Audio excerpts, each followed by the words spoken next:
Okay, this is where we ended the last video. Here we have the driver's wish map. What I'm going to do is I'm going to look for another commonly looked at map, and that's this one. Three little bumps. You will very soon come to recognize this map. This is the torque map or the torque limit map. Sometimes it will have 3 bumps, sometimes 4, sometimes 5, perhaps 2, but generally speaking 2 or 3 is a reasonable number to look for. But it's the little bump shapes that tends to give you the clue that you're looking at the torque limiting map. So if we double click on that one, there we go, we've got our map. I'm just going to click back on there so that it's not in grey in the background. So we'll go back to that and bring that back up. Right, we've got the data. We know what it's called, so what we'll do is we'll just double click on there. That'll give us a chance to change the name. Now, lots of people call it the torque map. I prefer to call it the torque limit map or torque limiting map. The description of the map,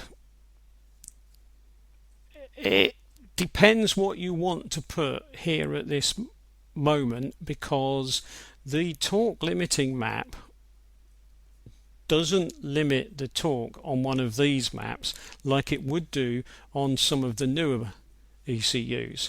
So in other words, on a newer ECU, what you would be limiting would be the torque. So you might actually have figures for torque. But on EDC 15s, what you do is you limit the amount of fuel that's being put out by or put into the engine. So whereas you actually are talking about torque, what we're looking at is injection quantity, which is IQ. The unit is probably going to be milligrams per stroke, which means that these numbers down here are probably not 3200, but are actually 32. So we probably want to make that 0.01 and get 32. And we probably want a value that makes some sort of sense after the decimal point. If we allow for 1, then you can see we've got 1 decimal point. If we want to allow for none, we've got no decimal points, or we can go for 2. Now in this particular case, it's debatable as to whether you need 1 or 2, but what I'll do is I'll leave that one as 2 for now. So I'll just accept that one as 2 and I'll say OK. So here we've got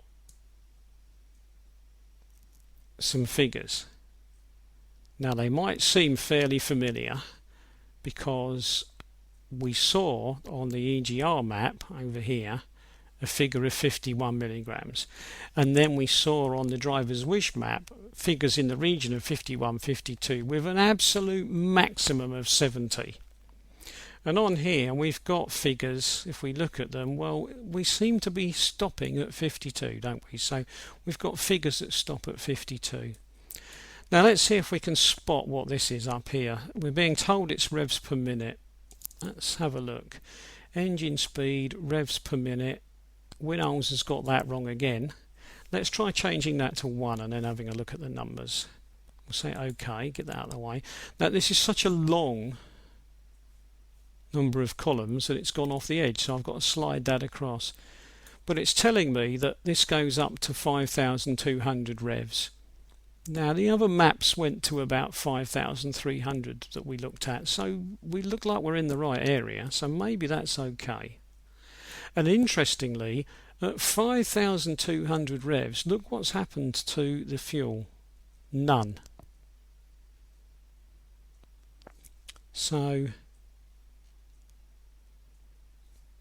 you want to drive at what is a very, very, very high revs for an ordinary little turbo diesel engine, and when you try, no fuel is injected. I'll let you think about that one. Right, let's come back down to the end here. What are these? Now, unless you've looked this up or you've looked to see the little sign above, you'd be hard put to guess what 600, 800 and 1000 are. We've got 3 rows. I'll just double click on them, and what they are actually is atmospheric pressure measured in millibars. So we've got a choice of 3 air pressures: 600, 800 or 1000. So in other words, the designers have taken into account that you might live at sea level, somewhere around about 900, 1000 millibars, but you might drive to an area of the world and climb a mountain with your car, and the air pressure might well drop drastically. Now if I just say OK and we look at that, does it really make much difference? Well, not a lot. But look what they've done.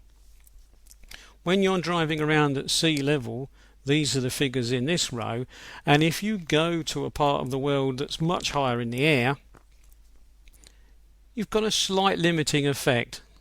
40 will be limited to 39.6, not a lot. 51 has been limited to 49.5. But in other words, though, there is a slight limitation being introduced as a result of the change in air pressure.